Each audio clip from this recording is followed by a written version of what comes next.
You can hear me? Yeah, perfect. Yes. Thanks so much. Right.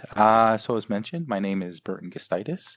I'm an economist here at Statistics Canada, working on the Market Basket Measure program, or the MBM. I've had the opportunity to work on this portfolio for quite a long time, so I'm grateful to be presenting our work today. Before I get too far into the presentation, I would like to begin by acknowledging that as a virtual meeting, we are all located on the traditional territories of First Nations people, Métis and Inuit across our great country. For example, I'm joining you today from Ottawa, the traditional unceded territory of the Algonquin Anishinaabe people. I'm honored to be on this beautiful territory, and I would like to take this moment to express my gratitude and express how lucky I feel to be living here in Canada. For flow purposes, I would like to ask you to hold your questions until the end of the presentation, Okay. or you can write them in the chat and we can get to them at the end of the presentation. There should be lots of time to respond to them at that point.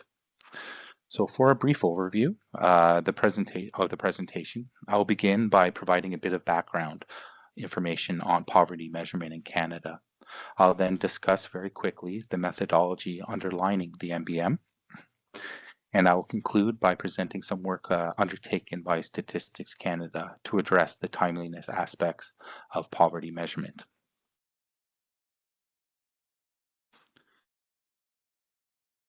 So, to begin, I think it's important to provide a bit of history on poverty measurement in Canada. But before I get too far into the history, I think I should put some guardrails on what I'll be discussing. As a national statistical agency, Statistics Canada does not make the decisions on how we define poverty. That is the responsibility of the Policy Department, Employment and Social Development Canada, or ESDC. So I can't answer questions related to why the MBM was chosen over another method. I have my opinions, like many of us do, but I don't have the professional knowledge to answer your questions appropriately. So with that in mind, a bit of history. In 2018, the Government of Canada released a report entitled Opportunity for All, Canada's First Poverty Reduction Strategy. In it, it establishes the MBM as Canada's official poverty line and introduced poverty reduction targets, and finally created a National Advisory Council on Poverty. Next, in June of 2019, the Poverty Reduction Act entrenched these commitments into law. As some people might remember, previous to this announcement, we never used the word poverty at Statistics Canada. We only used the term low income. In fact, it was such a commonly asked question, what is poverty, that a previous chief statistician, Ivan Felige, made a public announcement that Statistics Canada does not measure poverty, only low income. Although in the same statement, he mentioned that was only because it is the responsibility of the Policy Department to make that decision. And once it did, Statistics Canada could measure poverty. So that's what happened in 2018. Measuring poverty goes beyond the MBM. The Government of Canada has the headline indicator, the MBM, to measure its poverty reduction targets. In broad strokes, the MBM, according to the MBM, an individual or family is considered to be living in poverty if their disposable income is insufficient to purchase the goods and services in a basket required to achieve a modest basic standard of living. But as mentioned in Opportunity for All and the Poverty Reduction Act, it recognizes that poverty cannot be fully captured by considering income and costs alone.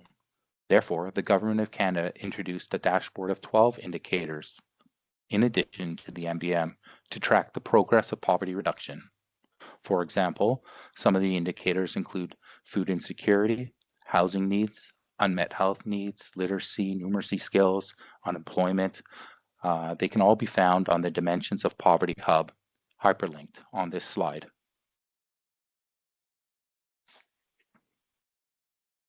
So, how does the MBM measure poverty?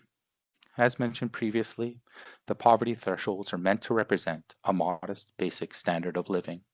The basket consists of 5 components: food, clothing and footwear, transportation, shelter, and other necessities. The components use standards set out by experts in their fields and are based on the MBM reference family of 2 adults and 2 children, a boy aged 13 and a girl aged 9, while an adjustment is made while an adjustment is used to estimate the basket cost for other family sizes. The most current thresholds are estimated for the 2018 base year and updated annually to take into account inflation, while every 5 years the contents of the basket are updated to reflect new standards if necessary through something called a comprehensive review. I'll go into more detail on that a little later in the presentation. If the threshold or basket costs are below the family's disposable income, they are considered to be living in poverty.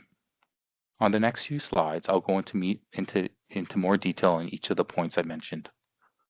Also, although the following slides are geared towards the provincial MBMs, the territorial or northern MBMs use the provincial MBMs as its foundation, but with slight adjustments, which I can highlight later on if you would like. For the next few methodological slides, I will keep it at a fairly high level to progress the presentation more quickly.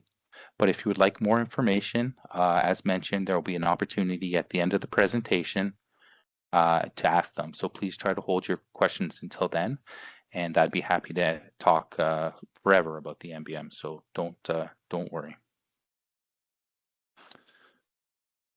The first component I'd like to discuss is the food component. It uses the latest nutritional guidelines set forth by Health Canada in its 2019 National Nutritious Food Basket, or NNFB. It contains commonly consumed foods that Canadians reported consuming, including fresh, frozen, and canned food formats, to balance considerations of cost, access, and availability. Also, an additional 5% is added to the total cost of the basket for miscellaneous foods and beverages like coffee, teas, herbs, spices, and condiments.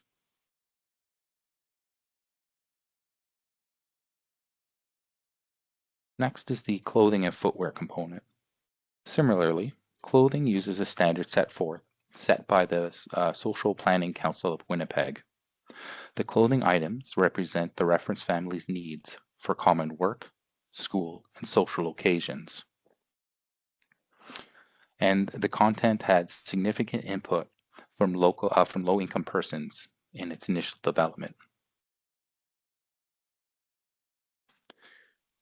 Next, we have the transportation component. The MBM uses a mixture of private and public transportation costs and is reflective of how comprehensive a public transportation system is for a certain community.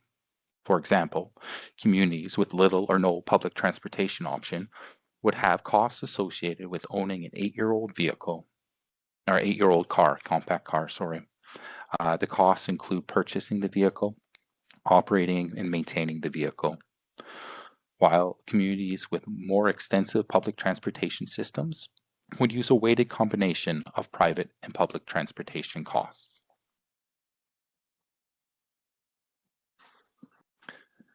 The shelter component is based on Canada Housing and Mortgage Corporation, or CMHC, National Occupancy Standard for the MBM reference family, which is a 3-bedroom dwelling, not in need of major repairs. It includes not only market rents, but also costs associated with utilities and basic tenants insurance.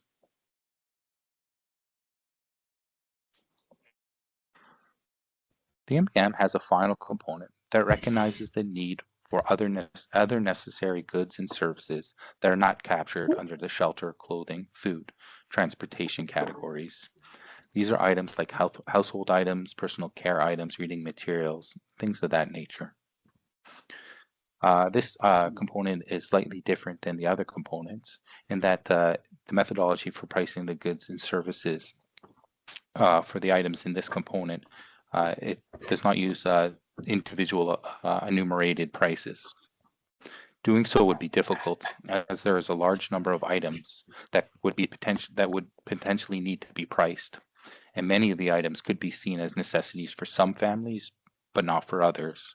So accordingly, the other component is meant to approximate an average expenditure on a wide range of goods and services.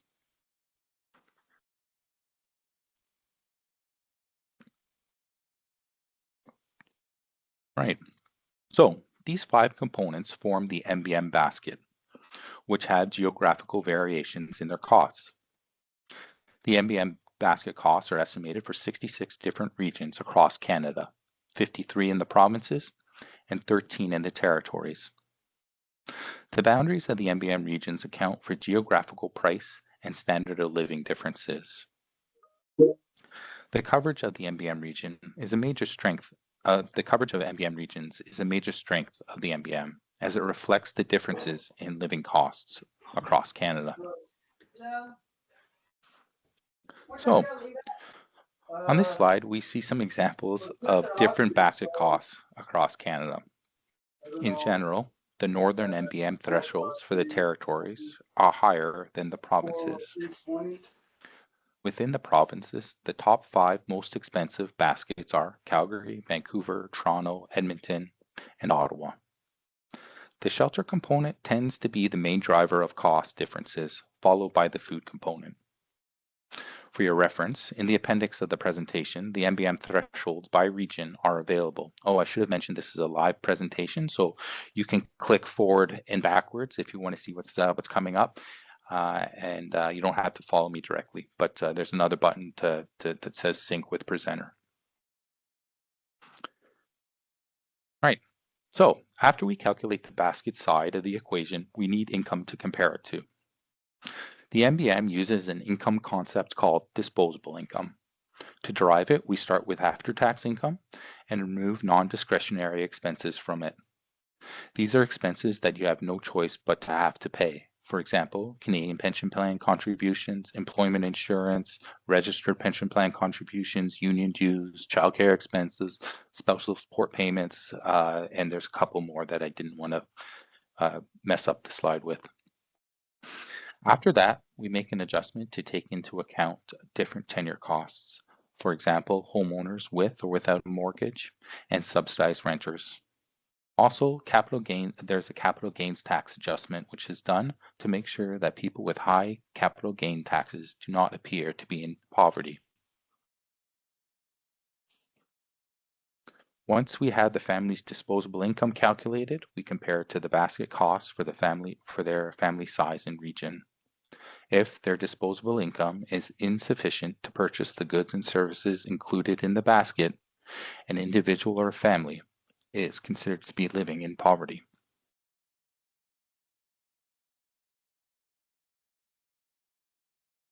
On the next few slides, we have some examples of how poverty estimates can differ between different age groups or different family types. For example, seniors tend to have lower poverty rates than non-seniors, while persons living alone tend to have higher poverty rates than persons living in families. Persons in an economic family is a StatsCan version of persons living in a family composition, and persons not in an economic family are unattached individuals or persons living alone. As with the thresholds, the poverty rate tables used as the source for these charts, and the ones on the next slide are provided in the appendix for your reference if you would like to see other cross tabulations. Poverty rates can also be presented by sex or different demographic groups. For example, Indigenous people or visible minority or racialized people, to analyze differences between groups. The intention of presenting these charts is not to show a particular trend, but to show how the lower end of the income distribution could differ between different demographic groups and produce different poverty rates or trends over time.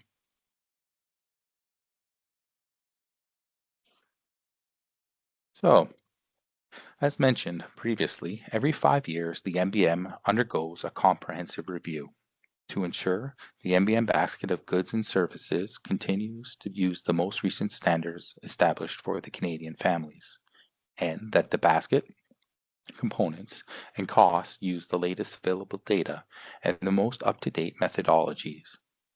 Finally, the income is done to ensure that the income available to families to purchase the basket is appropriately defined and measured. We are currently in the final stages of the third comprehensive review of the MBM, which officially started in June of last year. It was marked by the release of the launch of the third comprehensive review of the MBM paper, which is the first hyperlink on this slide. I find it helpful to divide a comprehensive review into two parts. The first part is the initial engagement period, where we have outreach activities which lead the way to the second part, the analytical or updating stage. The What We Heard paper linked on this slide provides the results of the first part, the engagement process, and we anticipate having a proposed 2023 base methodology available later in the spring of this year.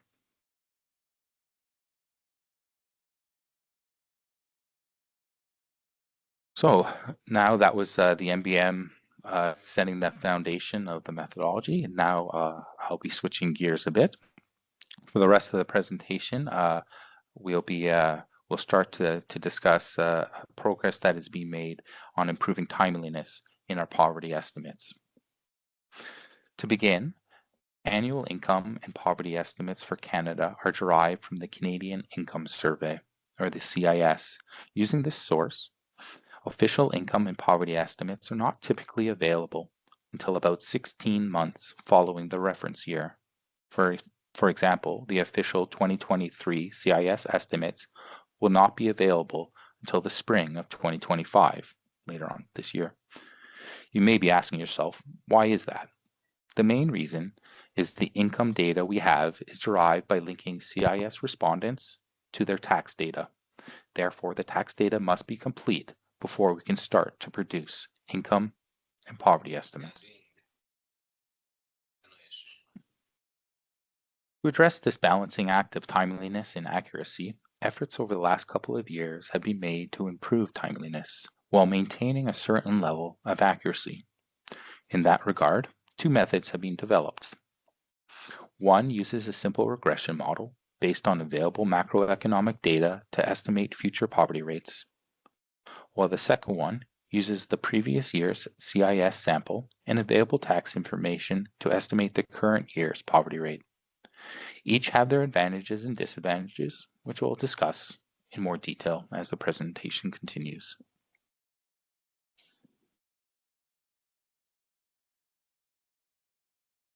The first one I'll be touching on is the regression model.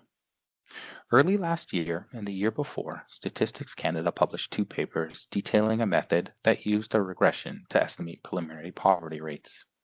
It is a simple regression model that uses disposable income data from the Distributed Household Economics Accounts, or the DHEA, and Consumer Price Index data to predict preliminary poverty rates. The benefit of using DHEA data is that it comes out quarterly. Therefore, we are able to model preliminary poverty rates over a year before the official rate. For example, the preliminary 2022 and 2023 reference year data was released in mid-January of last year, while the official 22 rates were not published until the end of April 2024, and the official 23 rates have yet to be published. They're expected later in the spring of this year. If you'd like more detail on the data sources or the description of the model, you can find it in the published papers, which are linked on this slide.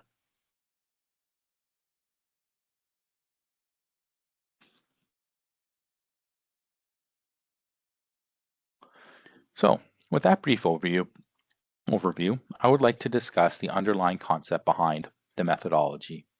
The underlying idea was using the most recent macroeconomic data and price trends, how would poverty rates change over time? The methodology was based on the premise that, all else being equal, poverty rates would fall as the incomes of lower income Canadians increases and rise as inflation increases.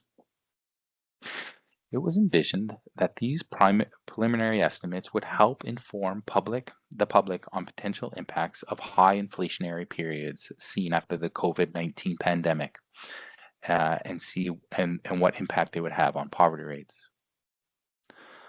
Although not perfect, it has provided a good measure on the direction and magnitude of changes in the poverty rate. For example, the second paper modeled the 2022 preliminary poverty rate to be 9%, while the official rate was 9.9%. There are some limitations to consider, however. This method appears most reliable when there are large economic shocks, for example, like a pandemic, and/or high inflationary periods, while during periods of relative stability, it's not clear whether this model would produce meaningful estimates. Another limitation is the DHEA data is only available at the Canada level. There are no associated socio-demographic characteristics for the data. Therefore, there's no disaggregation possible. You can't get provincial rates or rates by age or racialized groups, for example.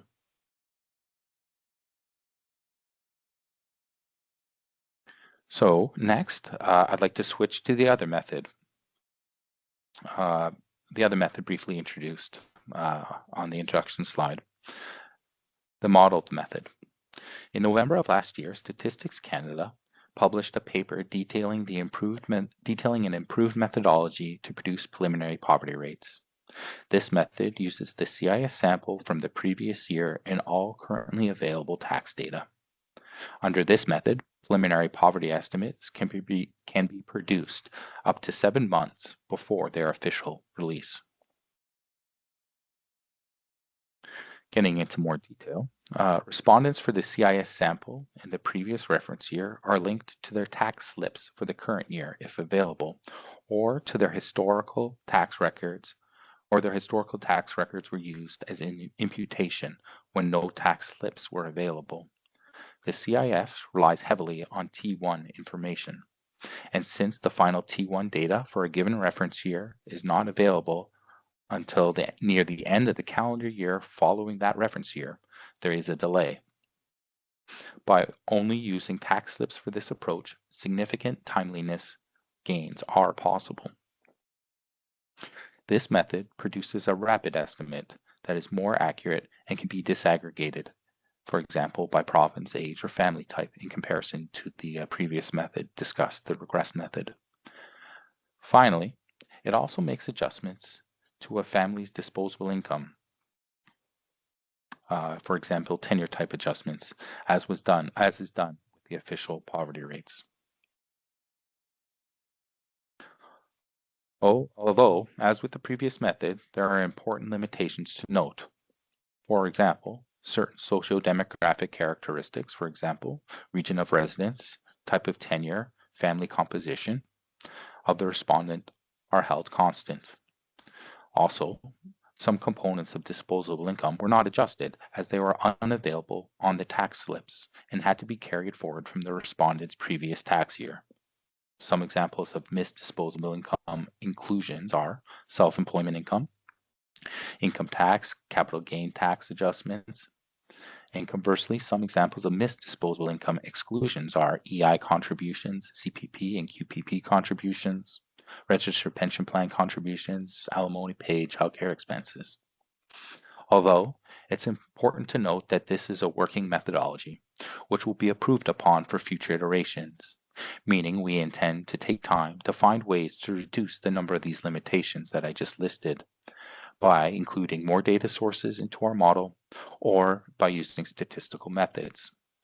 And every year we intend to publish a updated version of this model detailing what improvements we've done and providing a preliminary poverty rate for the in advance of the official poverty rate.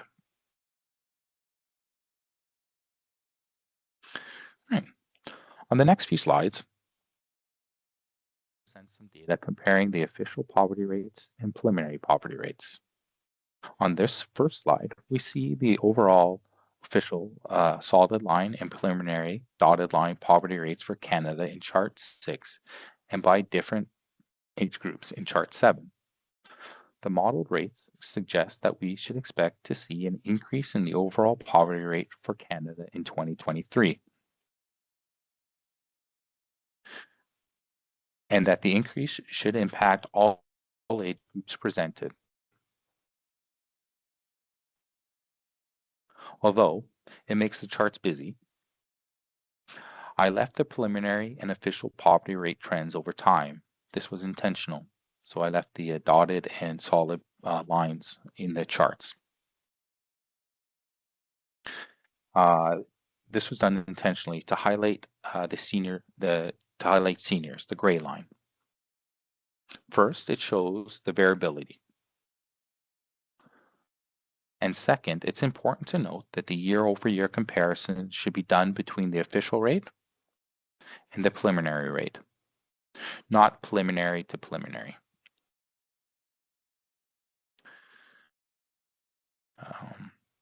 Right. Therefore, as mentioned, the preliminary poverty rates for seniors is expected to rise in 2023, going from the solid gray line to the dotted gray line.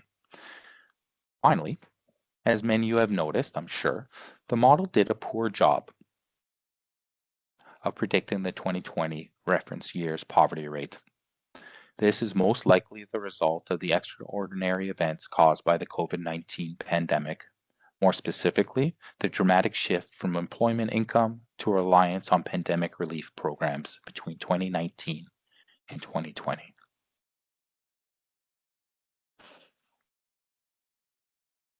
On this slide, the preliminary provincial poverty rates are presented.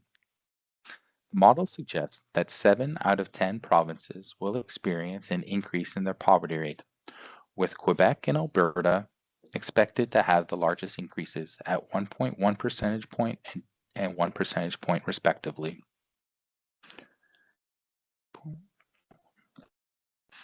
While PEI, Manitoba, and Saskatchewan are expected to have decreases in their respective poverty rates, according to the model. The red font is to help identify expected increases in the poverty rate from 2022 to 2023, while the green is expected decreases.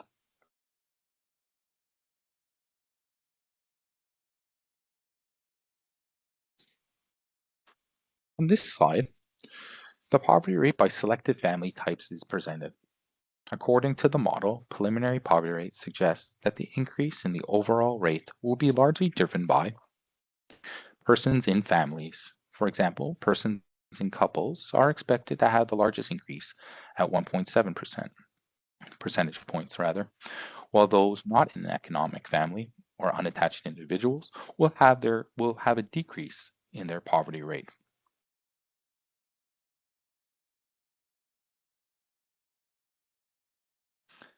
So that concludes the presentation, but before I open the floor to discussions, there are 2 points I would like to make. On this slide, there is the contact information you can use to ask questions for additional references if you would like, or if you still have them after the question and answer period. Also, as mentioned previously, there's an appendix at the very end of the presentation, which has useful links and papers, links to data tables and papers produced or promotional material used on the MBM. So with that, I'm happy to answer any questions that you may have.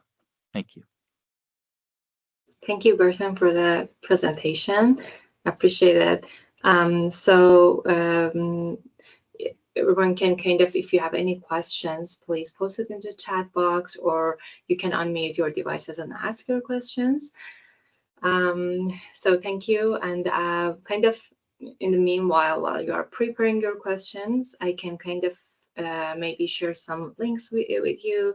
And yes, the presentation slides and then the recording will be published on the webinar page on the Community Data Program website. I will share the link with you. And this week or next week, we will post that, and you can download the information and use it. So with that, I would like to, if anyone have questions. Oh yeah, we have question. Christine raised her hand. So go ahead, Christine. Yeah. Hi, thank you for the presentation. It was wonderful. I just had a question on the calculation for you use not for the market measure, but for calculating the poverty rates. You use income tax or like take tax return data for income. Um, Working with people who from low incomes, there is definitely a significant overrepresentation of people who are low income that don't file a return. How is that taken into account when you're doing these kind of calculations? Right, that's a very good question. So the CIS is a household survey. It's built on the labor force survey, which is the source for the employment numbers. And you're in the labor force survey for 6 months, and then on your rotate out month, on the final month that you're in, that you're asked the CIS questions. And so it's a representative sample using a similar sampling methodology to the labor force survey. So you're asked those questions. You respond, and based on that, then the tax information is linked to it. So if we don't find a link, it's probabilistically linked. So based on your age, based on your name, age, address, things like that, we do our best to link it, and we have a very good linkage rate. If we can't find if we can't find your tax record, either because of a linking issue or because you didn't file taxes, we impute your tax information. So we will use a donor uh, based on similar characteristics to the person that we can't find. Thank you. Thank you, Berthan. We have questions in the chat box. So the first question is that to clarify how low of a geography can the estimated method go, CD, CSD, CT? So I'm assuming that's the modeled method, which is probably the question. So it would be based on the limitations of the CIS sample. The CIS sample is pretty good. I think it's in the order of 70,000 households. So it's a pretty decent sample size. But it's still a sample survey. It's not the census, so you can't get much lower than some CAs, especially when the poverty number. When you're looking at income, it's a different issue with poverty. You got a small population, and then you only have, let's say, for round numbers, 10% in poverty, and so you're even looking at a smaller population. So it's hard to generalize, but to be on the safe side, census agglomeration is probably the lowest that you could go. Maybe there's some oversampling in some CSDs that you can get to, but it'd be lucky more than intentional. Census subdivisions. Thank you. There is a question similar to this question, asking that in the city of Vancouver, the CIS is of limited use to us because it doesn't include data at CSD level. We would love to be able to get an MBM estimate out of the bigger TIF universe, and I'm curious if there is any exploration in that direction. Yeah, that's a great point. Geographical disaggregation, I've heard, is a major need for a lot of our users community. And you're right, the CIS is just not capable. So you're left with the census. So you could put the MBM on the census as well, but then you have every 5 years, so you don't have annual inputs or annual estimates. So what about tax data like TIF data? It's a great point, and one that we looked into. One of the papers. I hope I linked it. Oh, yeah, applying MBM market basket MBM methodology to an administrative data source envisions that. So we did a trial run into seeing how well we could do at estimating poverty rates under the current MBM methodology using a pure administrative data set, and the one we chose was the TIF. So that paper details it. There's limitations in the TIF. It uses the census family, not the economic family. But okay, so the TIF produces a LIMCF, even though the low income measure is the household level. So maybe you can get away from that. That's fine. But the administrative data source is limited in movements, so in changes in economic family. So we can use the census to determine what a tenure type it is. Say they're a homeowner with a mortgage, and what region they live in. Let's say Vancouver, and so we can apply, and what family size they have. So we can apply the MBM during the census year to the TIF data and say, okay, we have all the information. We can estimate poverty rates. But as you move from the census year, we don't know if that person has moved cities. We don't know if that person or family has sold their house, started renting, or you don't know if that family has separated, joined, and so there are limitations which are detailed well in that paper. But we received a lot of positive feedback during our consultation phase for the third comprehensive review, and a lot of people thought that was a good start. And so they suggested that we continue to do that. And so Employment and Social Development Canada has indicated in the What We Heard paper that they will direct Statistics Canada to put more time, money, and research into estimating how to improve that initial research. So how to bring in other data sets. Maybe we could use an address registry or something to determine where people move, or there's different ways, or coming up with an imputation method strategy to account for movements. Thank you, Berthan. We have a question about COVID. So question says, have you modeled the effects of the CERB government support programs during COVID-19 pandemic on MBM rates, and whether any type of modifier can be applied to the year 2020 to 2021 to remove or offset such support? Basically, what would be the rates have been if the pandemic hadn't happened? Yeah, that's a very interesting research question, isn't it? Like, had the government not provided certain benefits, what would the impact have been on the poverty rates? So I haven't done any research on that. I'm not sure if there's other research in the field that has been done on it. It could be done with the microdata. So you'd need to be in a research data center to do that kind of work.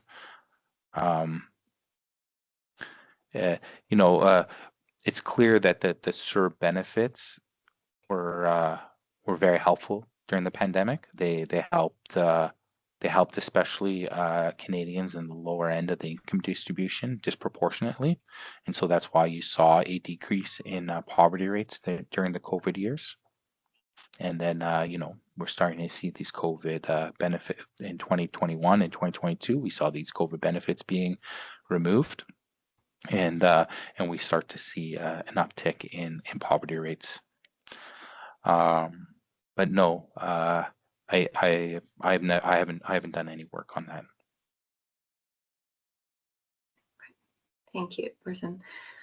We have a question. I believe that maybe Michael Dieter, if it's on the call, he can respond, or we can kind of directly come back to person. So Donna asking, would the community data program consider coordinating regional oversampling for certain servers like CIS or CCHS for an interested consortium like Vancouver?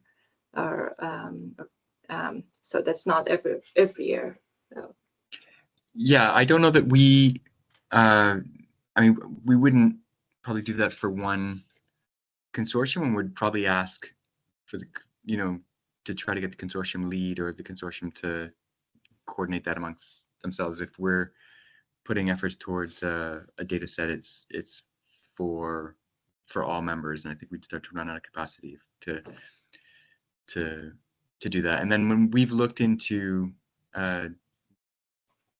oversampling for surveys, just generally, if we could do something for all members, it's quite it's sort of out of our budget.